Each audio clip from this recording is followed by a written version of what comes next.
Magandang gabi, ngayon po ay araw ng Martes, July 22, 2025. Update po muli sa lagay ng panahon. Ayon sa pag-asa, lumakas po at ganap ng bagyo o tropical depression ang binabantayang aktibong low pressure area dyan po sa silangan ng Central Luzon at ngayon ay may pinangalan ng Dante ng pag-asa.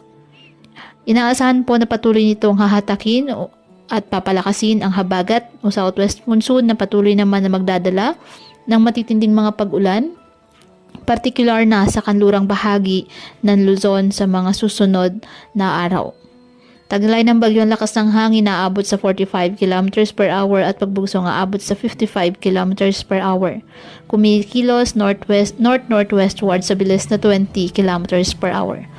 Bukod dito, ang isa pa rin binabantayang low pressure area sa loob ng ating Philippine Area of Responsibility, east-southeast ng Basco, Batanes. Habang patuloy naman na umiiral at nakakaapekto ngayon sa ating bansa ang southwest monsoon o habagat.